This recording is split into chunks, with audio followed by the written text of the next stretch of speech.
Saya sekarang minta Ketua LPS. Ya.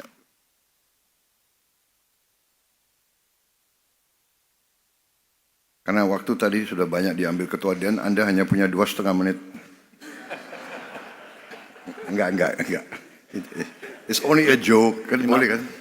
5 menit boleh Pak? Ya 5,5 lah. Oke Pak. Sebelum menjabat sebagai Menteri Keuangan Republik Indonesia, Purbaya Yudi Sadewa sempat memaparkan data-data terkait kondisi dan prospek ekonomi Indonesia di depan Presiden Prabowo di acara Sarasehan Ekonomi pada tanggal 8 April 2025 lalu. Saat itu diselenggarakan acara Sarasehan Prabowo dengan para pengusaha, akademisi, dan sejumlah unsur lainnya untuk memberikan masukan kepada Prabowo sebagai Presiden baru.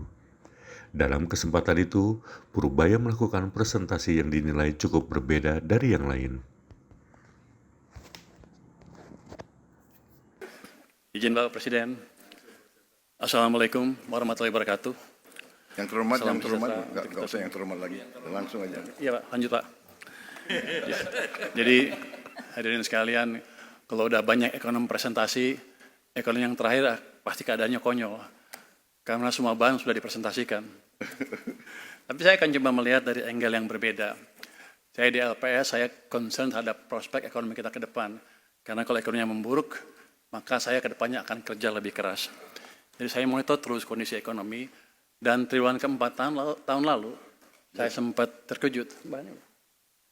Karena kondisi sepertinya memburuk. Kalau kita penjualan mobil, penjualan motor negatif, terus penjualan retail juga kontraksi, semen kontraksi, PMI manufacturing turun ke level di bawah 50. Saya pikir 2025 kita akan susah. Laju pertumbuhan dana pihak ketiga juga turun ke 4,5%. Untuk saya mengkhawatirkan karena income LPS akan turun. Tapi untungnya di bulan Januari tiba-tiba pertumbuhan DPK positif 5,5 menuju 6%, menuju level normal lagi. Jadi ada pembalikan di sana.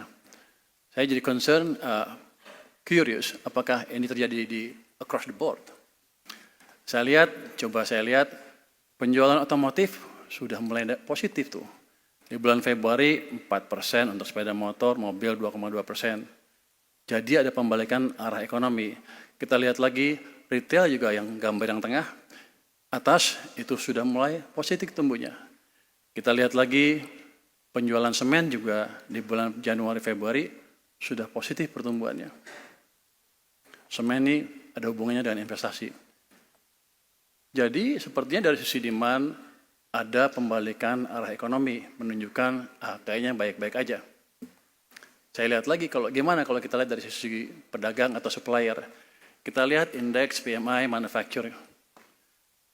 Purchasing Manufacturing Index, itu di bulan awal tahun tuh tiba-tiba loncat ke positif. Februari tinggi, Maret agak turun sedikit, tapi masih levelnya tinggi 52,4. Artinya mereka atau para pengusaha, para manufacturer melihat ke depan kayaknya mereka melihat demand-nya tinggi sehingga mereka meningkatkan belanjanya. Ini kan tanda-tanda suatu ekonomi yang berbalik. Tadinya di akhir triwulan lalu, mungkin paruh tahun lalu keadaan memburuk semua, sehingga timbullah image seolah-olah kita sedang menuju kegelapan dan lain-lain. Ternyata di awal tahun sekarang sudah berbalik ke arah yang positif. Ini saya bilang ekonomi Indonesia bottoming out. Kalau orang di pasar modal suka itu pasti. Kalau bottoming out saatnya masuk. Sebelumnya. Kita lihat juga sebelumnya, masih dua. Sebelumnya kita lihat juga indeks kepercayaan konsumen, masih yang sebelumnya. Yang kiri atas itu, Anda lihat di bulan Februari naik positif, yang tengah tuh kiri atas sana naik ke 100, di atas 100. Ini setelah bertahun-tahun indeks kepercayaan konsumen itu naik ke atas 100, artinya konsumen kita amat atau optimistik tentang kondisi ekonomi mereka. Dan otomatis mereka akan belanja lebih ke depan. Di bulan Maret agak turun sedikit, tapi masih di atas 100. Cukup baik sekali. Ini adalah gambaran masyarakat kita terhadap apa yang terjadi di ekonomi. Ini survei ini kita lakukan kepada 1.700 kepala keluarga, face-to-face interview di kota, di pinggir kota, di kampung-kampung, di 10 provinsi di Indonesia. Ini kita sudah lakukan berpuluh-puluh tahun sehingga kita yakin hasilnya menggambarkan apa yang digambarkan oleh masyarakat. Jadi supply, demand, masyarakat bilang semuanya membaik. Next. Yang jadi pertanyaan adalah, apakah perbaikannya akan sebentar atau langsung? Nah, kita di LPS mengembangkan satu indeks yang disebut Leading Economy Index. Itulah indeks yang menggambarkan arah ekonomi 6-12 bulan ke depan. Jadi itu adalah bola kristalnya ekonomi Indonesia. Biasanya nggak pernah salah. Itu gambarnya yang merah tuh. Ini di 2020 turun ke bawah, setelah itu naik ke atas. Sekarang juga trennya naik ke atas. Artinya dari sekarang ini bulan Maret ke depan sampai tahun depan, ekonomi kita akan terus ekspansi. Ada yang bilang sekarang seperti 97-98. Anda lihat tuh 98 tuh merah turun dalam, 2008 juga turun dalam, 2020 turun dalam. Artinya ekonominya ada tekanan. Tapi sekarang merahnya naik terus ke atas. Artinya ekonomi kita akan ekspansi terus. Kalau Anda lihat turun-turunnya itu sekitar 10 tahun sekali. Kita mulai ekspansi mulai lagi tahun 2020 harus sampai 2030. Kita masih aman. Kalau saya plot, jadi ini ya, 98 jatuh yang merah, 2008 jatuh yang merah, 2020 jatuh yang merah. Inilah keadaan di mana kita lagi resesi. Sekarang masih naik kencang ini, masih naik ke atas. Jadi pandangan orang di luar bahwa kita menuju 98 lagi itu salah kaprah dan mereka nggak ngerti data seperti apa. Dan kalau saya plot dengan IHSG, yang hijau ya, IHSG itu yang hijau, gerakannya tuh searah.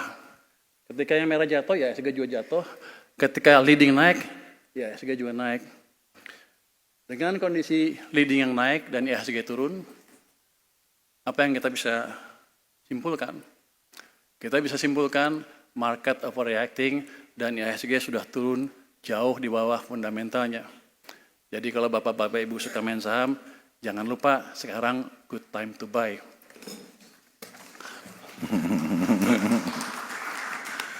Next ya, berikutnya. Pasti Bapak-Bapak Ibu berpikir bahwa itu si Purbaya aja ekonom ngomongnya suka-suka dia pakai data-data dan nggak jelas. Oke, itu kan kata saya. Saya survei masyarakat kita. Apa kata mereka? Tadi dari indeks kita, ini survei yang sama ya. IKK naik cukup kencang ke atas.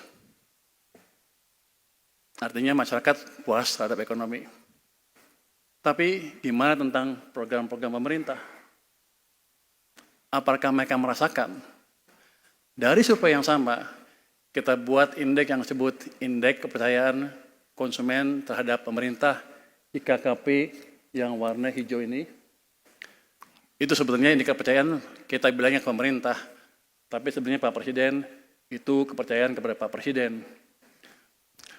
Kita sudah survei ini 25 tahun lebih. Kita sudah bisa kalibrasi. Kalau indeksnya di bawah 100, yang hijau ya, masyarakat nggak suka ke presidennya. Di bawah 90 akan banyak demo. Di bawah 85 demonya akan ramai dan mungkin terjadi pergantian kekuasaan. Tapi sekarang, saya pikir tadi juga akan jatuh tuh. Karena saya terkontaminasi TikTok, Instagram, beritanya negatif terus. Saya pikir, rakyat nggak suka sama presiden. Tapi setelah saya baca surveinya, kelihatan sekali, di akhir tahun 2024 dan sampai sekarang, itu indeksnya naik ke level yang tertinggi. Di level yang tertinggi, sepanjang survei ini dijalankan. Jadi artinya apa? Artinya masyarakat amat puas dengan kinerja Bapak Presiden Prabowo, Pak.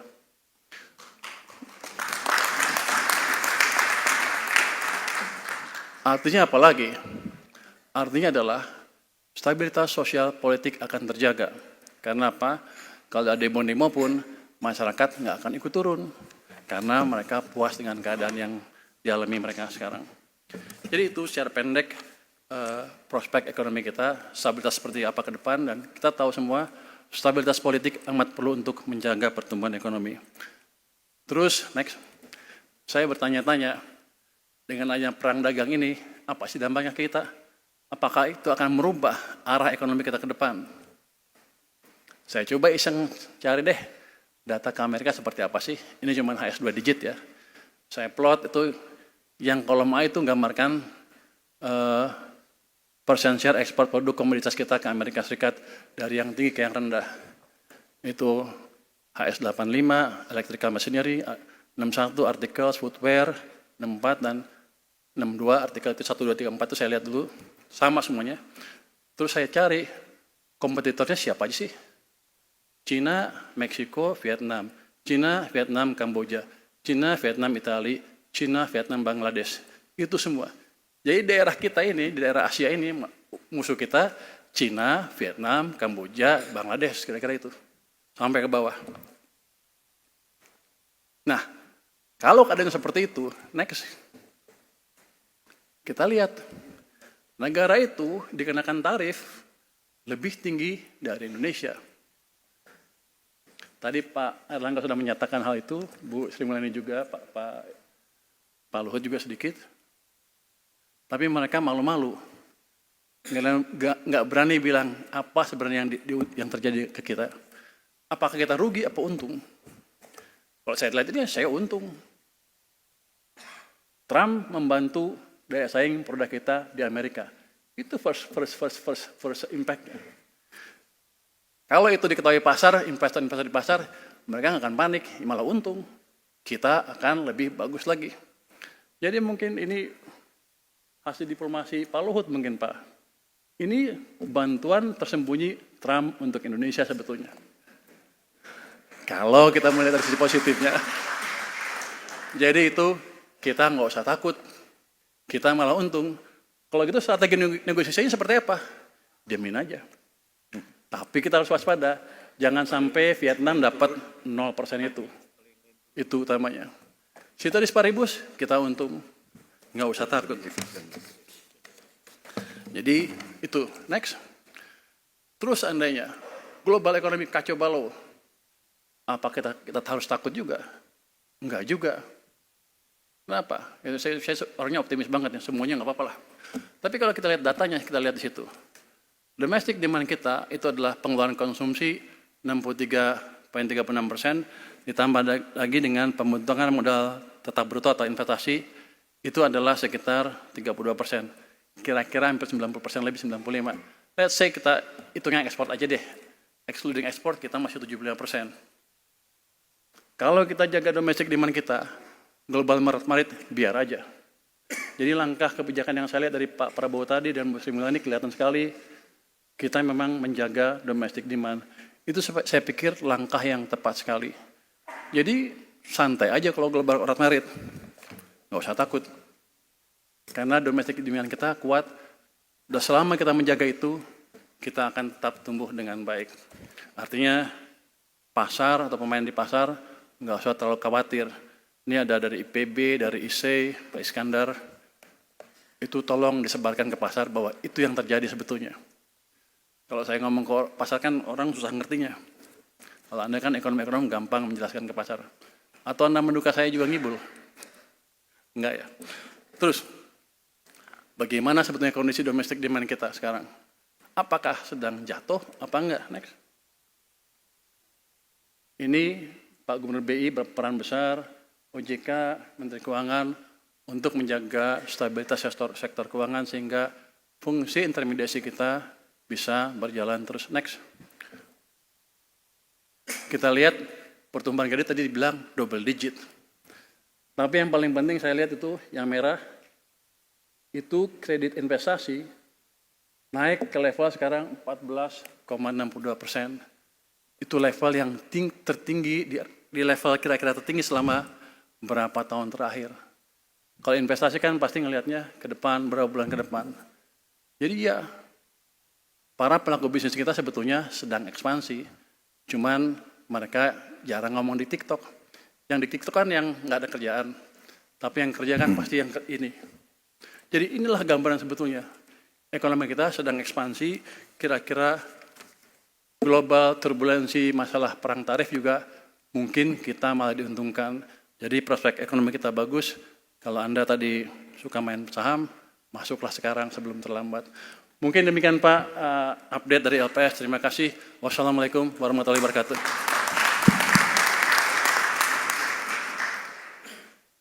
Baik, Jangan lupa subscribe ya.